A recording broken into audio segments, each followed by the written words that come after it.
Good morning to all. In this discussion, we will discuss about class 9 movements, chapter number 4 in the Kingdom of Fools, written by A.K. Ramanujan.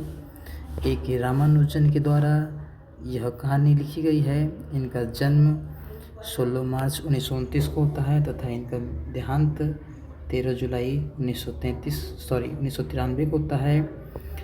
अब इनके बारे में थोड़ा जानते हैं। इनका जो पूरा नाम था वो अट्टीपट्ट कृष्णस्वामी रामानुजन था। वॉज एन इंडियन पोएट, वह एक भारतीय कवि थे एंड स्कॉलर और विद्वान थे। किसके विद्वान थे? ऑफ इंडियन लिटरेचर, भारतीय साहित्य के, एंड लिंग्विस्टिक अर्थात भाषा विज्ञान, भाषाविद। Ramanujan was also a professor, वो एक प्रोफेसर रह चुके हैं लिंग्विस्टिक सब्जेक्ट से लेकर के अर्थात भाषाविद से लेकर के university of Chicago. Ramanujan was a poet, वो एक पोएट हैं, स्कॉलर हैं, लिंग्विस्ट हैं, फिलोलॉजिस्ट हैं, फोकलोरिस्ट हैं, ट्रांसलेटर हैं एंड प्लेराइट है। अर्थात वह एक विद्वान हैं, वह एक भाषाविद हैं, वह एक भाषा वैज्ञानिक हैं, वह एक लोक कथाकार हैं, अनुवादक हैं, नाटककार भी हैं। इतने सारे गुण उनके अंदर है। हिंदी से देखें तो अट्टीपट्ट कृष्ण स्वामी रामानुजन एक कवि, निबंधकार, शोधकर्ता, अनुवादक, भाषाविद, नाटककार और लोक कथाओं के विशेषज्ञ थे।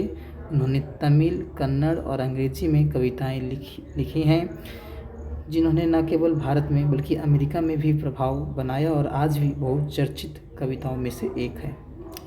अब हम लोग बात करते हैं in the kingdom of fools. In the kingdom of fools के जितने भी वर्ड्स हैं, आशा है कि आप पेन पेपर लेके बैठे होंगे और इन सारे वर्ड्स में जो आपको अच्छा लगता हो वो आप नोट डाउन कर लें। बाकी बात हम आगे बढ़ते हैं। कुछ वर्ड्स को आप देख लें। अब आपका फर्स्ट जो प्रश्न है MCQ, इम्पोर्टेंट प्रश्न, पहला है the story in the kingdom of fools has been written by. यह कहानी द किंगडम ऑफ फूल्स, मूर्खों का साम्राज्य, जो कहानी है वह किसके द्वारा लिखा गया है? तो वो A.K. रामानुजन के द्वारा लिखा गया है। अगला प्रश्न है who are the fools in the story in the kingdom of fools. Fools अर्थात मूर्ख कौन थे? कौन कौन थे जिसको मूर्ख कहा गया है इस कहानी में? जैसा कि आप अगर देखें तो इन द किंगडम ऑफ फूल्स इस कहानी में जो मूर्ख हैं वह कौन कौन थे? तो राजा और मंत्री, the king and the minister. Who is the real culprit according to king in the kingdom of fools. राजा के अनुसार जो वास्तविक दोषी था, कल्प्रिट दोषी जो था वह कौन था? तो वह द रिच मर्चेंट था। Who did not want to leave the kingdom of fools. आपको बता दें कि इस मूर्खों के साम्राज्य में एक दिन एक डिसिपल और एक गुरु अर्थात एक शिष्य और एक गुरु आते हैं, जिसमें से गुरु इस साम्राज्य को छोड़ के चला जाता है, परंतु जो डिसिपल होता है वह कहता है यहाँ सारी चीज़ें एक डूडू में ही मिलते हैं, काफ़ी सस्ते हैं, इसलिए वह रहना पसंद करता है अपने गुरु के बातों को टालकर। Who was killed on the spot by falling of the old houses wall on his head. तो कौन है जो स्पॉट डेट होता है उसी स्थान पर मृत्यु हो जाती है जहाँ पर एक घर के दीवार उसके ऊपर में पड़ता है, उसके माथे पर गिरता है, साथ ही उसका मृत्यु हो जाती है। वो होता है थीफ। जो चोर होता है वो सेंध मार करके, होल करके वह घर में चोरी करता है, लूट करता है, और आफ्टर लूटेड द थिंग्स, जब वो बाहर आता है तब वह कमजोर दीवार उसके माथे पर गिरता है, जिसके कारण से वह उसका स्पॉट डेथ होता है। The thief had broke into the house of A dash. चोर किसके घर में छिद्र करके अर्थात होल मार के वह घुसता या चोरी करने जाता है तो वो रिच मर्चेंट के घर में जाता है, जिसको राजा बाद में कल्प्रिट अर्थात दोषी साबित करता है। Who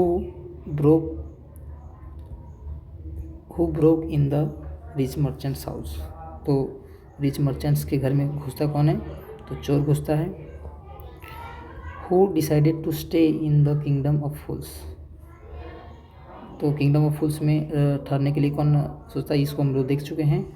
in the kingdom of fools everything cost the same a single dash, तो मूर्खों के साम्राज्य में सब चीज़ एक सिंगल मतलब एक ही में, और वो क्या था, एक डूडू में मिल रहा था। यहाँ स्पेलिंग में DU होगा और DU Dudu.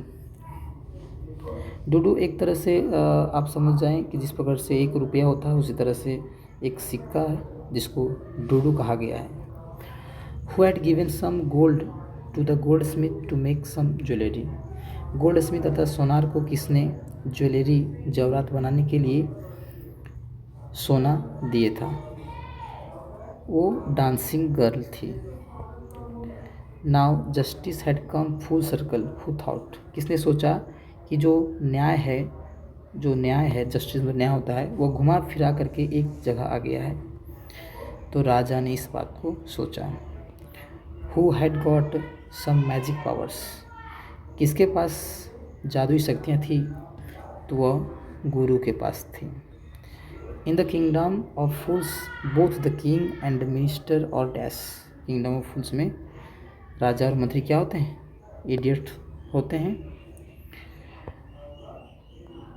In the kingdom of fools is a dash, तो ये जो कहानी या फिर ये जो चैप्टर है ये क्या है, तो ये एक फॉक टेल है। फॉक टेल का मतलब होता है लोक कथा, फॉक मतलब लोक और टेल मतलब कथा, तो लोक कथा जो मुंह के द्वारा एक व्यक्ति दूसरे व्यक्ति को अनुसरण करता हुआ एक पीढ़ी से दूसरे पीढ़ी तक स्थानांतरित होता है।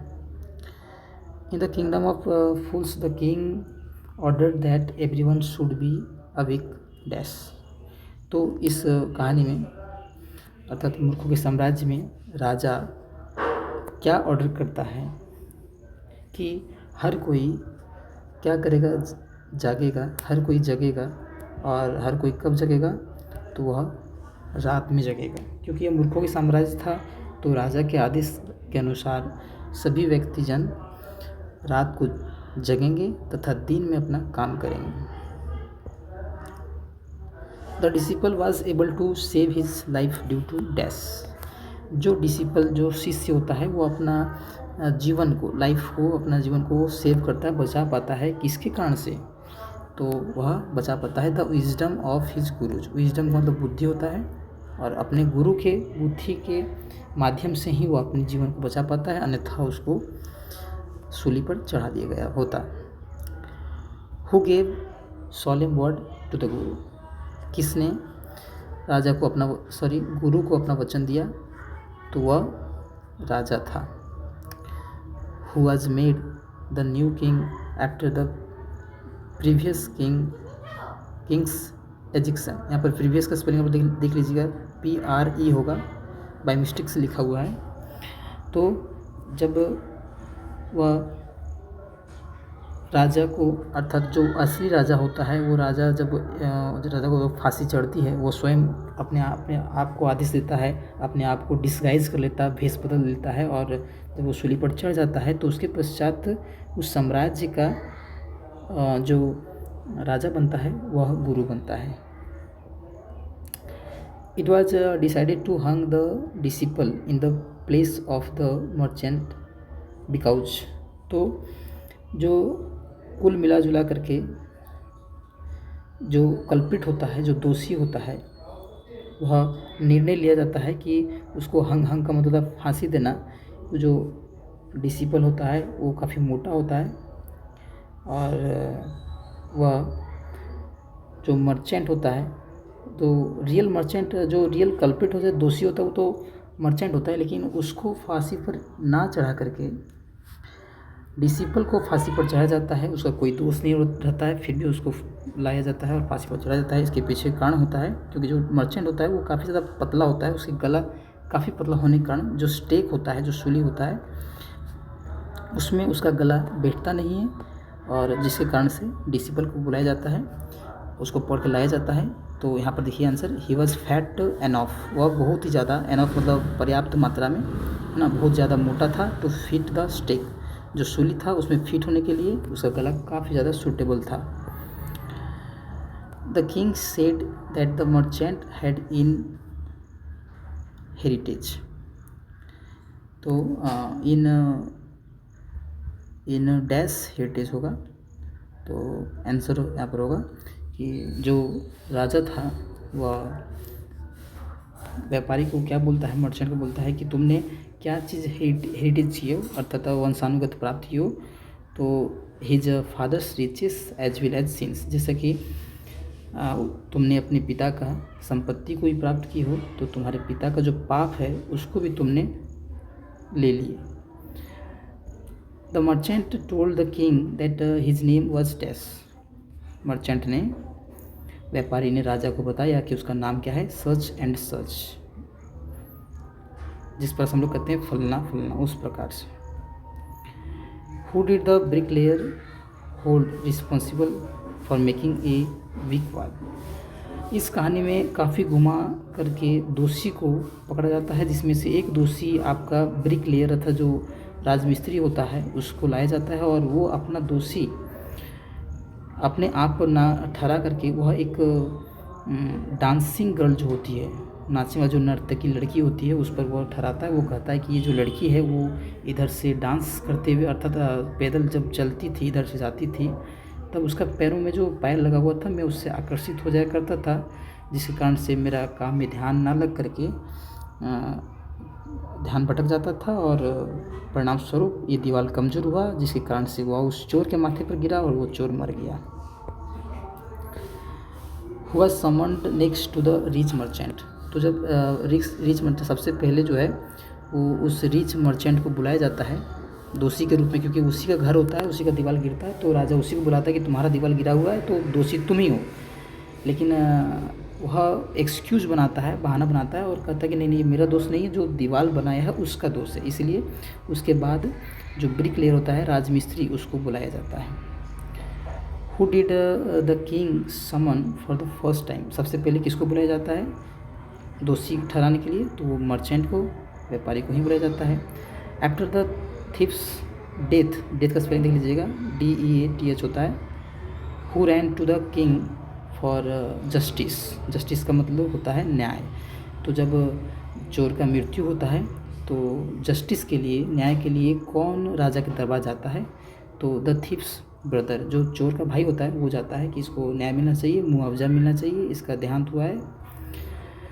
Who reach in the kingdom of fools, तो किंगडम ऑफ फूल्स में कौन पहुंचते हैं, रीच मतलब पहुंचना होता है, तो एक गुरु और एक डिसिपल, एक गुरु एंड हिज डिसिपल, उसका जो शिष्य होता है वो पहुंचता है।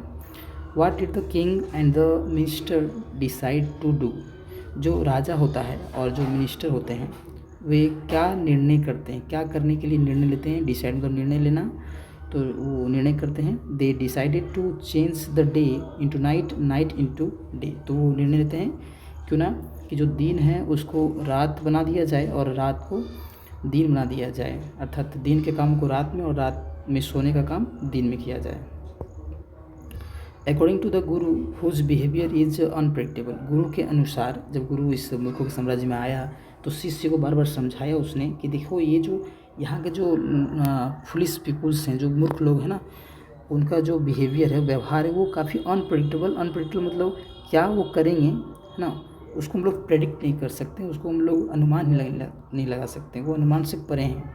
तो वो कौन है, तो वो फुलिश लोग हैं, मूर्ख लोगों को कहा है।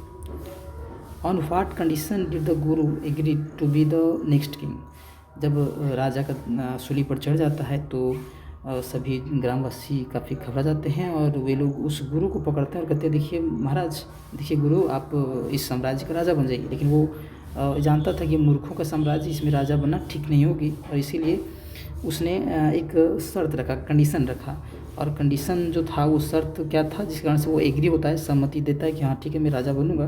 तो वो शर्त था कि if old laws are changed, जो पुराने लॉज थे, जो नियम थे, अगर वो बदल दिए जाएं, दिन को रात और रात के दिन, और जो सारी चीज़ें हैं जो एक डूडू में मिल रहे थे उन सारे नियमों को अगर चेंज कर दिया जाए तो वो राजा बनने के लिए तैयार था।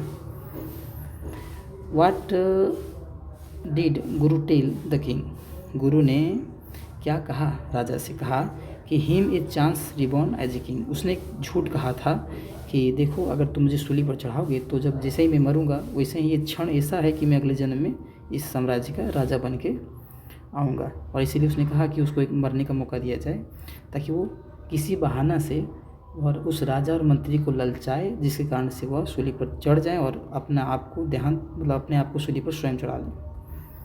अगला प्रश्न है, how did guru realise his disciple's plight and reach to save him in the kingdom, तो किस प्रकार से जो गुरु है वह रियलाइज महसूस करता है कि उसका जो डिसिपल है वो पश्चाताप कर रहा है, वो दुख में है, पश्चाताप कर रहा है, और वह पहुंच जाता है उसको सेव करने बचाने के लिए उस किंगडम में, उस साम्राज्य में, कैसे जानता है? तो चूँकि with his magical power and vision, क्योंकि उसके पास क्या था, मैजिकल जादुई शक्तियाँ थी, उसके दृष्टिपटल, वो विजन से देख सकता था अपने ध्यान से कि कहाँ क्या हो रहा है, और उसके माध्यम से वो वहाँ पहुँचा भी। How did gold Smith save himself, जो गोल्ड स्मिथ था, जो सुनार था, उसने अपने आप को क्या एक्सक्यूज लगाया, क्या बहाना लगाया और कैसे बचाया अपने आप को? By putting the blame on merchants father, उसने कहा कि जो मैं दोषी नहीं हूँ, ये दोषी तो ये जो व्यापारी है जिसका घर गिरा उसके पिताजी का है, क्योंकि उस पिताजी ने मुझे स्वर्ण आभूषण बनाने दिए थे, जिसके कारण से मैं उस नाचने वाली लड़की जो मुझे स्वर्ण आभूषण बनाने के लिए दी थी उसका काम मैं नहीं कर पा रही थी, जिसके कारण वो बार बार वो मेरे पास मेरे दुकान आती थी और मुझे बनाने के लिए कहती थी। साथ ही वो लड़की का बार बार आना जाना उस ब्रिक लेयर जो राजमिस्त्री था उससे संबंध रखता है, क्योंकि वो उसका ध्यान भटक जाता था, जिसके कारण से उसका दीवार कमज़ोर पड़ा और अंततः वो जो चोर है उसके माथे पर गिरने से उसका देहांत होता है। इस क्रम में जब गोल्ड स्मिथ को बुलाया जाता है दरबार में कि तुम्हें फांसी दी जाएगी, तो वह जो मर्चेंट है यानी कि व्यापारी है, उसके पिता जिसका देहांत हो चुका है, मर चुके हैं, उस पर वह इल्ज़ाम लगाता है। Who left the city, city को कौन छोड़ के चल जाता है? तो वो गुरु जाता है, क्योंकि शिष्य तो वहीं पर रह जाता है। What is the message of the story, इस कहानी का मैसेज संदेश क्या है?